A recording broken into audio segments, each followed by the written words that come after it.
But they are our children. God gave them to us. Natasha rolled her eyes and eased. God gave them to you, not me. Chukudi've, let's be honest. I am a beautiful woman. I deserve beautiful children. Tall and perfect. Chukudi've sat in his big mansion at Aja, Lagos. The air was heavy, just like the burden in his heart. The sound of the wall clock ticking echoed in the silence. His heart pounded slowly. His eyes were fixed on the family portrait hanging on the wall. Himself, Natasha, and their 5 children. He stared at the picture, pain written all over his small face. He could still remember the first day he set eyes on Natasha at a wedding in Enugu. She was like an angel, tall, fair, and beautiful, with a figure that would make any man lose his mind. Her smile was bright, and her laughter sounded like music. Chukudi've had been rich since his early 20s, after his late father left him with a big business empire. But he knew his appearance was his greatest problem. He was a dwarf. Women only admire his money, not him. Growing up, people always mocked his small size. Friends called him Chukudi've, the small billionaire. He laughed with them, but deep inside, their words broke him. He had everything money could buy: cars, houses, businesses. But what he truly wanted was love. When Natasha agreed to marry him, he knew deep down that she did not love him. He was not a fool, but his heart played tricks on him. He believed that with time, she would grow to love him. He showered her with everything money could buy. He opened a big boutique and a luxury salon for her at Lekki. And every 2 months, they traveled to Turkey and Vietnam to buy goods. People in Lagos started calling Natasha Madam Million. Her business was booming. She was on every social media page, showing off expensive clothes, wig, and designers' bags. She became a celebrity among the rich wives in Lagos. Chukudi've did not care. All he wanted was to see her happy. He never complained whenever she came home late. He acted like he did not see the way younger men always fill her comment sections with love emoji on Instagram. He closed his eyes to the rumors flying around. He told himself that one day she would realize how much he loved her and choose him over the flashing life. But deep down, Chukudi've was a lonely man in his own home. The mansion was big, but it felt empty. Natasha was always busy with her business, traveling from one country to another. The children were always with the nannies or at school. His only companion was the memories of a love he wished for, but never truly had. Tears gathered in his eyes, but he quickly wiped them off. A billionaire must not cry. At least, that was what society always say. But what is the use of mourning when the heart is hurt silently? He stood up, walked to the bar, and poured himself a glass of whiskey. As he sipped the drink, he caught Natasha talking on phone with another man. Her soft voice calling him baby. That night, he locked himself in his room and cried like a child. But the next morning, he still transferred 5 million naira into her account, pretending like nothing happened. Chukudi've sighed deeply, his heart heavier than before. They had 2 children in their first 3 years of marriage, Ada and Obina. Both were dwarfs like him. It broke Natasha's heart Chukudi've could see the disappointment in her eyes anytime she looked at the kids, but she never said anything. At first, Chukudi've thought she would get used to it with time, but things only get worse. Whenever visitors came to the house, Natasha would dress the children up and tell the nannies to take them to their rooms. She rarely posted their pictures online, even though she flooded social media with pictures of herself in expensive outfits. Chukudi've noticed everything, but he kept quiet. He convinced himself that maybe she was just trying to protect the kids from people's harsh words. He believed she was only being a caring mother. But deep down, he knew the truth. Natasha was ashamed of them. One night, after they returned from a trip to Dubai, Natasha sat him down in the bedroom. The air in the room was cold, and the only sound was the humming of the air conditioner. Chukudi've, I want more children, but I cannot continue giving birth to kids that will carry your features, she said, her voice cold. Chukudi've heart skipped. He felt a sharp pain in his chest. My feature? What do you mean?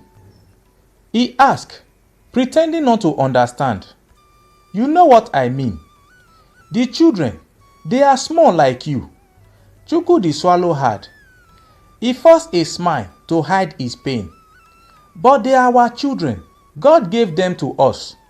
Natasha rolled her eyes and eased. God gave them to you, not me. Chukudi've, let's be honest. I am a beautiful woman. I deserve beautiful children. Tall and perfect. Not like. She stopped, biting her lips, as if searching for the right words. Not what? Chukudi've asked, his voice shaking. Not children that will grow up and face the same mockery you have faced all your life. Those words broke Chukudi've into pieces. His throat became dry. He wanted to reply, but no words came out. He looked into Natasha's eyes, searching for a little pity, a little love, but all he saw was coldness. Tears filled his small eyes, but he blinked quickly, holding them back. He had cried too many silent tears in that marriage. So, what are you trying to say? He finally asked in a cracked voice. Natasha leaned back on the bed, crossing her legs.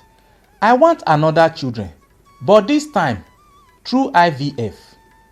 I want the doctor to select only tall embryos. I don't want any children with your condition again. Chukudi've heart shattered into a million pieces. It felt like someone had poured hot pepper on his open wound. His whole body went numb. He looked at the woman he had sacrificed everything for, the woman he had worshipped like a goddess, and wondered how she could be so heartless. But what if God wants to give us another child like me? He asked, his voice barely above a whisper. Then God will have to understand that I cannot suffer in this life because of your bad luck. She snapped. Standing up from the bed, Chukudi've's mouth opened, but no words came out. He sat there, staring at her. God also gave doctors wisdom. Let's go for IVF. I need tall, beautiful children like me. Chukudi've agreed just to make her happy. He told himself that love was sacrifice, even if it meant breaking his own heart. A year later, Natasha gave birth to triplets, 2 boys and a girl. The whole of Lagos celebrated Madam Million. Social media was flooded with pictures of the newborn, wrapped in designer baby blankets. People praised Natasha for giving birth to such beautiful children. Chukwudi loved them with his whole heart, even though deep down he knew those children were not his blood. They were tall, fair and perfect, just like their mother. None of them carried his feature, but he never questioned anything. He loved them equally, just the way he loved Ada and Obinna. He told himself that a father is not just a man who gives blood, but the man who gives love. But everything changed after the triplets' first birthday. Natasha started coming home late, sometimes not even coming home at all. Her boutique and salon were doing well, but it seemed like she no longer had time for the family. She dressed like a slave queen, always wearing tight clothes, heavy makeup and expensive wigs. Every weekend, she attended parties with Lagos big boys. Pictures of her dancing and spraying money at clubs filled Instagram and Snapchat. Chukudi've would scroll through her wide social media page late at night, his heart broken with each picture. The woman he married was slowly slipping away from him, yet he could not find the courage to confront her. He noticed how she would intentionally mock his small size in front of people whenever they went out for family events. She would wear high heels and walk far ahead of him, making him look like a child following his mother. Chukudi've, you better hold my hand so people will not think you are my son, she would say, laughing while others joined her. Chukudi've would smile playfully, pretending like the joke did not hurt. One night around 2 a.m., Natasha tiptoes into the house, smelling of alcohol and expensive perfume. Chukudi've had been waiting for her in the bedroom, his heart heavy. He watched her remove her wig and drop her designer's bag on the chair like nothing happened. Natasha, what is happening to us? He asked, his voice breaking the silence. She turned to him, folding her arms. What do you mean?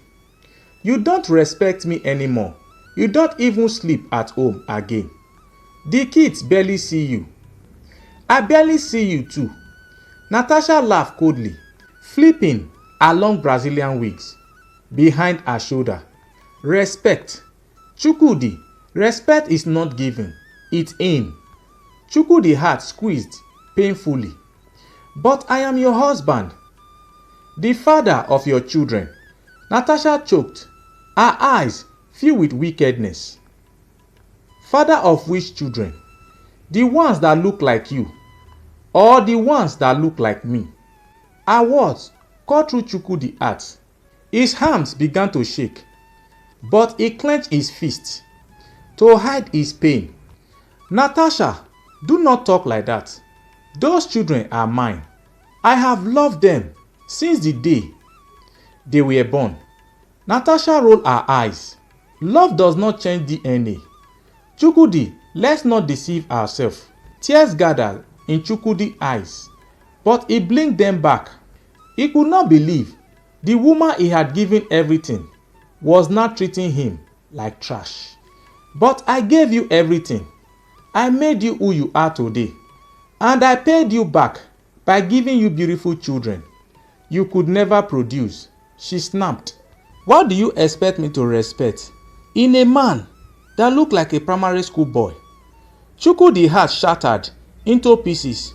Those words cut deeper than any insult he had ever heard in his life. But I gave you everything. I made you who you are, he said, his voice shaking. And so, did I beg you to marry me? I beg, leave me alone. If not for your money, do you think I will ever agree to marry a dwarf like you? That night, Chukudi've cried like a baby. He buried his face in his pillow, muffling his sob, so the maid would not hear him.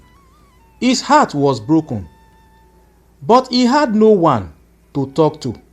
He endured the insult for years, hoping that one day Natasha would change.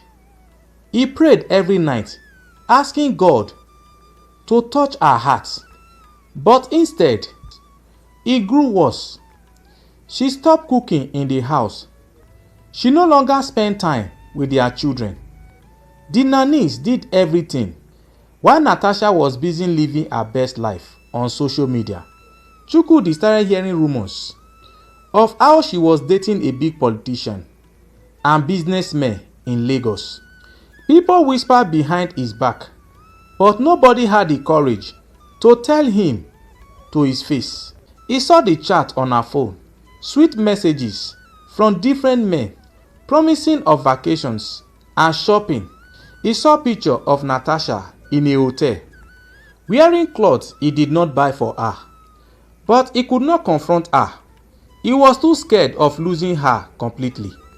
He told himself that if he ignored everything, maybe she would change.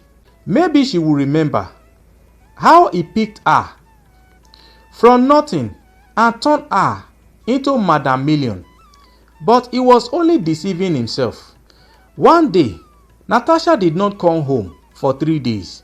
Her phone was switched off. The children kept asking for their mother, but Chukudi've had no answer to give them. Then sat alone in the sitting room every night. When Natasha finally returned, she walked into the house as if nothing had happened. She wore a black designer's gown, high heels, and dark shades, carrying a small Gucci handbag.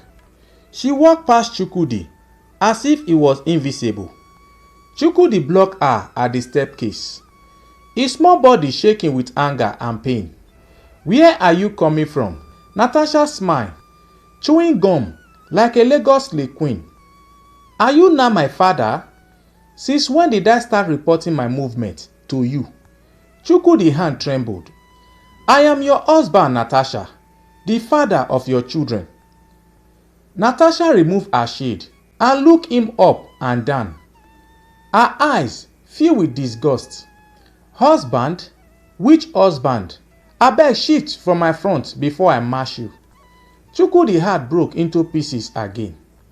He stood there, frozen, watching the woman he had loved turn him into a nobody in his own house. "Natasha, what did I ever do to deserve this?" he asked, his voice shaking. Natasha laughed coldly. "What did you ever do? You want me to tell you?" She folded her arms, looking down at him. "You made me suffer by giving me dwarf children. You trapped me in this house with your ugly dreams. Every time I look at Ada and Obina, I felt like vomiting. They are a reminder of your bad luck. You want me to waste my beauty taking care of children that will never grow tall. God forbid." Chukudi've felt like the whole world has ended. His knee became weak, but he held himself from falling. "But they are your children too. Natasha is. They are your children, not mine. I already have my own perfect children. The triplets. Those are the one I claimed." Chukudi've's heart shattered completely. His own world turned dark. He looked towards the sitting room where Ada and Obina were playing with their toys, unaware of what their own mother had said about them. Tears rolled down his small face. "Natasha, please do not say that. They are innocent children. They did not beg to come into this world." Natasha clapped her hands, laughing mockingly. "Then take care of your innocent children by yourself. I am done playing wife and mother in this house. I need to enjoy my life. I cannot waste my youth with a man that looked like a mistake." Chinedu's heart broke into tiny pieces. He fell on his knees, folding his legs. "Natasha, please, Do not destroy our home. I love you. I still love you. Natasha kicked his hands away. Where I went is none of your business, Chukudi. You better go and find your fellow dwarf to disturb, not me. Those words hurt Chukudi in his heart. That night, as Natasha snored beside him on the bed, Chukudi lay awake, staring at the ceiling, tears rolling down his small face, soaking the pillow. He thought of all the sacrifice he had made for Natasha, how he picked her from a one-room apartment in Enugu, how he turned her into a millionaire, how he loved her with every breath in his body. But love was never enough. By morning, Chukudi made up his mind. He quietly went to his lawyer and changed all the properties he bought in Natasha's name back to his own name. The mansions in Aja, the cars, and the 3 plots of land in Lekki. He left only the 2 shops for her, the boutique and the luxury saloon. When Natasha found out, she laughed like a mad woman. I don't need your property, Chukudi. My 2 shops are enough to buy whatever I want. Do not think I will die without you. You are just a small man with big money. That is all. Her words cut deeper than a sword, but Chukudi kept quiet. Weeks later, Chukudi could not take it anymore. He called Natasha's family and told them to come and take their daughter and refund his bride price. He was tired of the insults, the mockery, and the sleepless nights. The following Sunday, Natasha's elder brother, Ikechukwu, visited the house with bad news. He sat down, crossed his legs, and cleared his throat. Chukudi, since the triplets are not your biological children, they will follow Natasha when she leaves. Those words pierced through Chukudi's heart like hot iron. His small body began to shake. He looked at the children playing in the living room. Chidi, Chima, they had always called him daddy. He was the one who carried them when they cried at night. He was the one who paid their school fees. He was the one who prayed for them every morning before they left for school. Now someone was telling him they were not his children. Tears rolled down his face. But they are my children. I raised them. Ikechukwu sighed and stood up and left. Chukudi, you cannot claim what is not yours. Natasha will come and pack her things next week. Chukudi sat in the sitting room long after Ikechukwu left, staring at the children with blown eyes. He wanted to hold them, to carry them one last time, but his body was too weak. That night, he locked himself in his room and cried like a baby. His heart was breaking into tiny pieces. His elder sister, Mama Nkechi, came the next day and advised him to file for divorce in court. Go to court, my brother. Fight for your children, even if they are not your blood. You have the right to claim them because you raised them. But Chukudi was scared. If he went to court, Natasha would demand half of his property. He could not afford to lose everything he worked hard for. His heart was heavy with pain, regret, and confusion. He could not eat. He could not sleep. Every night he lay in bed, staring at the ceiling, thinking of his next move. Would he fight for his children in court? Or would he let Natasha walk away with the triplets and leave him broken forever? One evening, as the sun was setting, Chukudi sat alone in the backyard, watching Ada and Obina playing with sand. His eyes were red from crying, his small chest heavy with silent sobs. Suddenly, Ada ran to him and sat on his lap, wrapping her tiny hands around his neck. "Daddy, why are you crying?" Chukudi've quickly wiped his tears and forced a smile. "I am not crying, my daughter. Daddy is just tired." Ada looked at him with innocent eyes. "Don't worry, Daddy. When I grow up, I will build you a big house and buy you a big car."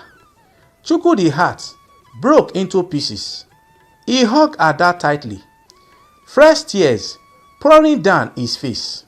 Thanks guys for watching this video. Do not forget to subscribe to this channel to support us, like, share, and do not forget to tell us the country or the cities you are watching from. Thank you guys. We love you all.